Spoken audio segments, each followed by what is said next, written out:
so like you. Could you tell us a little bit about how you became involved in music? And did you always want to be a singer-songwriter? No, I didn't have any musical aspirations, honestly. I wasn't one of those kids that used to, sing around in the with their hairbrush in the mirror. I started singing at church, really. I heard that wonderful sound, that choir sound, and I just determined in myself, I want to do that. That just looks beautiful, I want to do it. So I started singing at church and started doing lead vocals, then started touring, and it's just, gotten bigger and better from there. I love it when we talk, you satisfy. So you've toured with the likes of Stevie Wonder and James Brown. Yeah. Who would you say was more fun? James was definitely more fun. Very funky. He spent a lot of time with us, chatting with us, talking to us, and I guess giving of himself, and it was very funny. Stevie, and I assume it was because he was blind, or he's blind. His people were very protective, which is understandable. But we got a little chance to be with him, but not as much as we did with James. Let your love go. You have an album that's due out next month called Exhale, That's right. and a track of it called I Want Love. It's a bit of a retro style kind of track. Could you tell us a little bit about that and why it was so funky? It's actually a track written by Steve Silvari and Nathan Watson, and it was shocked to me, and immediately I heard it I thought, oh, I'd love to put my vocals on that. It reminded me a little bit of Tina Turner, a little bit of Motown, but a bit modern at the same time. So I thought, yeah, I've really got to get my teeth into that, and I really love that track. Yeah, I want love. Who are the people behind the production of the album?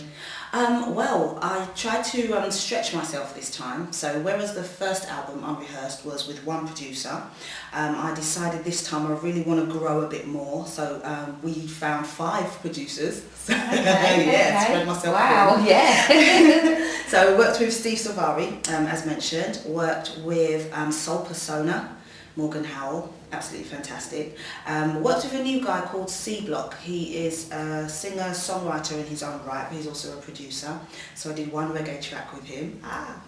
And we worked with, oh my God, don't let me forget their names. They will kill me. Worked with Neville Thomas. Neville Thomas from 2B3 Productions. And he's worked with the likes of Beverly Knight. He's done remixes for Legacy. And lastly, Mike Sinclair, who is a singer-songwriter. He had a big track in the 90s and he shot a song to me and I thought, this is fantastic, got to do it. So there's a wide selection of people there that you've been working with. Oh, That's fantastic. Baby, lay your head on my shoulder. Can you tell us about your musical influences? Who sort of influenced you in music whilst, growing up and to current day? I am literally what they call eclectic, but only because my family, I've got a big family and they each listen to different stuff. So we've got pop going on, we've got reggae going on, we've got rock going on. And as a little girl, I'll be hearing all these different, different sounds. And so, but what I loved, what I really did move towards was old school soul, which is why I've ended up doing that now. So I love people like Gladys Knight, Teddy Pendergrass. And I think it's the storytelling aspect of their music that I really love. Millie Jackson, yes, all of those kind of old school sounds.